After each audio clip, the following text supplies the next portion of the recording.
Hi friends, MD Vegan. I make a persimmon pudding today, very simple, and the easy recipes are more and more the ones I like the most. And it can be perfect, just a small number of ingredients. I begin with 3, that is the minimum number for a recipe. I enjoy mono meals, 1 fruit at a time, 2, any kind of numbers, that doesn't matter, but to learn it systematically, to make new recipes. Yeah. Systematic approach is important because then you make sure to get results. That is a guarantee. A good system, a good method is a guarantee to success. So, and that begins with the number of 3 ingredients, because 2 ingredients I wouldn't really call a new flavor, because of course food is about flavor. You eat, you enjoy. That to me is food. Love, feeling. So a new flavor has to be the outcome of a new recipe, and you have only 2 ingredients. Then you have only 2 options in your mind. It's all the mind, the senses, and then what makes the mind of it. It's illusion, all illusion. So you have to create an illusion that makes the mind think, oh, that's something new. And you're only 2 ingredients, you have 2 different flavors, and you can always relate very easily when you eat it from the feeling to what was it. But because there are only 2 possible relationships, the possible combinations of 2 is called in mathematics faculty 2. That means 1 times 2. Adding a 3rd ingredient makes a whole different game. It means 1 times 2 times 3 has 6 possible variations. And that is for the mind. It's overwhelming. There are 6 options how you could relate the ingredients to each other when you have that flavor and try to analyze it. And this is a very fast process, If you are a skilled chef, of course, if you know everything, like a master musician, he can hear every single note in a complex sound. He knows everything. But I'm not talking about the super specialists. I'm talking about the everyday people. You eat something you enjoy without thinking, without being a specialist. And then you have 3 ingredients. The complexity begins because it's hard to analyze 6, much harder than 2. Considerably harder. That's why with 3 begins a new unity. That's why I take 3 method, and it's very simple. Also, it's the easiest way to proceed to make a new complex flavor. So that's idea. It's not bulletproof, of course, but it's an easy way to start. Just don't overestimate it. It's not too much, but just to explain why I always take 3 recipes now the last years, mostly.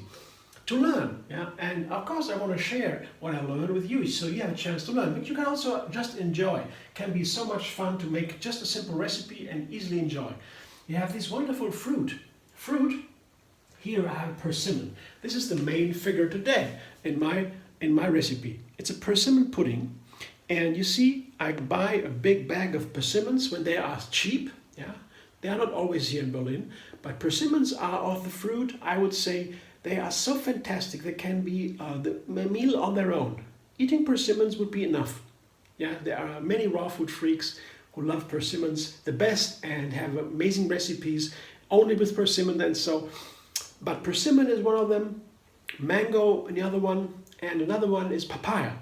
These 3, for example, I would first notice to say make a simple meal by themselves. Very simple. They are so rich in nutrients and very healthy and very delicious, easy to make also. So this one here is a little bit more complex because you have to wait until it's really ripe. Here you see it's soft now. But how to figure out what is ripeness here, in this case, I take the top off, the lid, like a lid. And if it's like this, easy, you see, like this, it goes off like this. You see? This means ripeness for a persimmon. This is the measure. Otherwise you have very hard time to get this off. But when it's soft and easy, then it's ripe. And that has the best flavor. There are still 2 different kinds of persimmon. This fruit is famous. It's all over the planet now. It comes from Asia, but now it's all over because it's so famous. It's so good, I mean. And it is, let's say, if you open it like this, I show you. I just break it open. That's juicy now. Yeah, I open it. I just break it open here, and then you see this wonderful inside.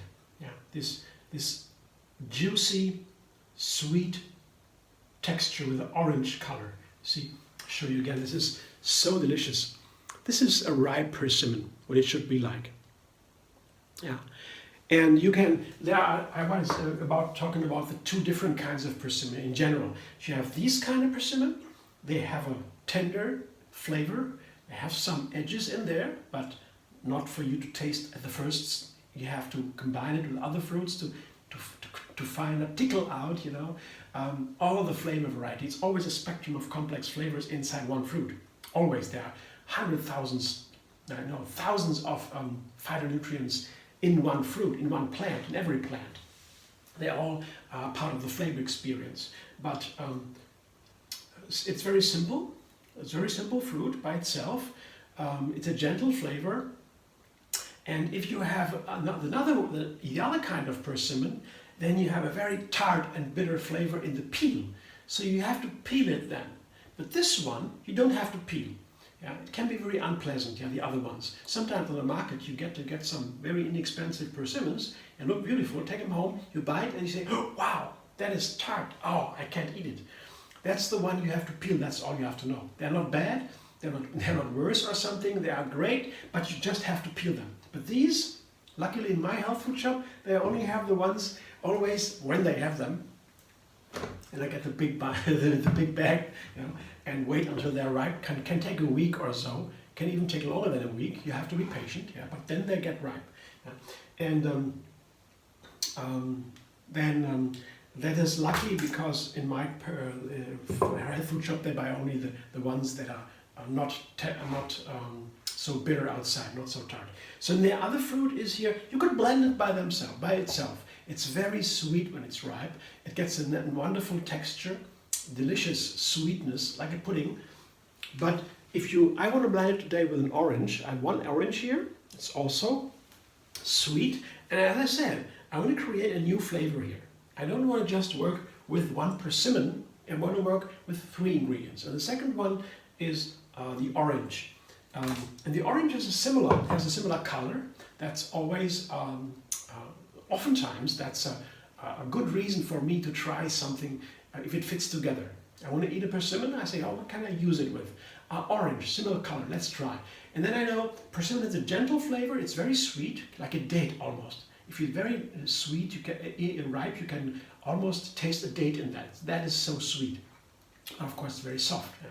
That's wonderful. And then the orange has a sweet sour flavor, so it adds perfectly to this persimmon flavor. Yeah, if you want to add something, if you want to make a new recipe, new flavor. So I tried with orange today, and the other thing is, if you blend an orange by itself, you end up with a pudding also. The orange gels up because of the pectin. In the orange, inside, there is pectin. That's, I think it's a fiber that makes it gel up a little bit like a pudding. And that's what I like so much about the orange. You have to know so many things. If you blend the fruit just by itself, you find out so many fascinating things you can use in other recipes to make a pudding, for example, like here. And I will do it right away. The third ingredient will come on top. Yeah, that's a very simple way to make a 3 ingredient dish.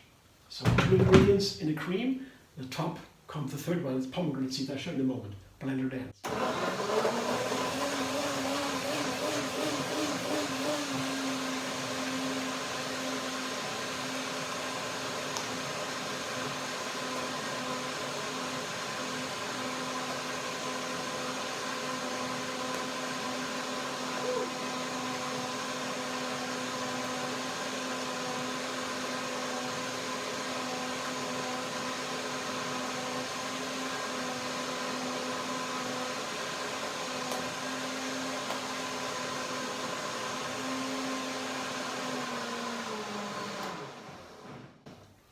And now I have this color, this beautiful, beautiful rose color. See, this is a wonderful orange color. I like this color a lot. And it looks like a wonderful texture. Oh, have a look at this. This is really, it looks so beautiful. You can already see that the texture is beautiful. It's nice, you see? And I will taste it now. It's glossy, it's shiny, it's bright. It's beautiful. I like these colors. Let's taste it. Very curious now. Looks very nice in texture, like a perfect pudding. A little bit softer than a real pudding, but almost. It's yummy.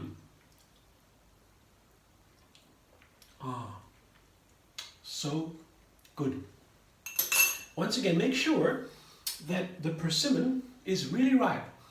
If the persimmon is not so ripe, it is not only not sweet, it also has a lot of starch in there. You know, like a banana. If a banana is not ripe, that doesn't mean it is unhealthy. Other nutrients in not so ripe bananas, they also make it healthy in different ways. One fruit can be healthy in different ways according to its ripeness.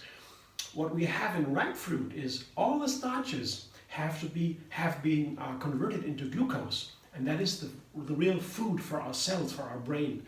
The glucose is the fuel, it gets burned. Everything else has to be transformed into this glucose, and that takes a lot of digestion, of course.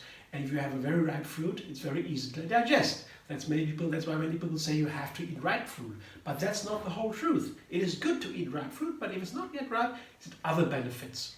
That's a long story. But in this case, if you don't have the fully ripe persimmon, it can happen that you taste that it doesn't taste that well. It tastes a little bit tart again. Yeah?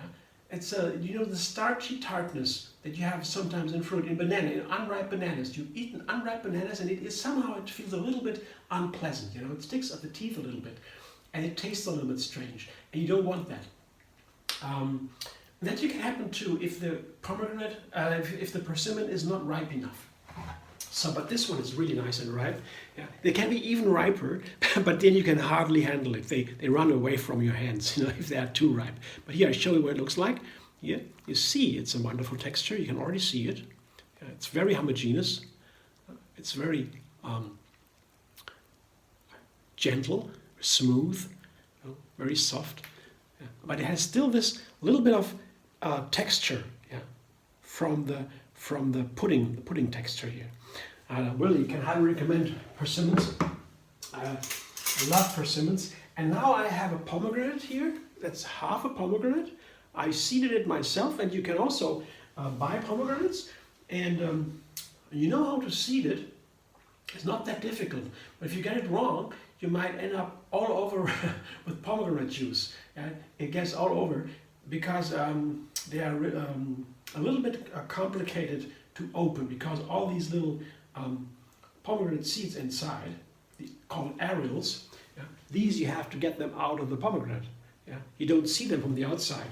They're hidden inside under a firm coat. But you can open it very easily. You know how? With a knife you cut some lines along the right places. You can easily find out. Then you open it, break it up, and then you take them out. I made a video how to open a pomegranate, how to seed a pomegranate. You find it linked under this video. So if you want to know how to do it without making a mess, you just watch your video. There are so many videos now about how to do that on the internet. I also saw it in a video on the internet, but it's not that difficult. But it's good to know, because pomegranates, they are also wonderful fruit. They have a long history, very well known all over the places here. And of course they are super healthy. Another color here, and this is the direction I want to go today. Today I added pomegranate seeds to this wonderful persimmon pudding, the orange persimmon pudding, because oranges have also a slight bitterness to themselves.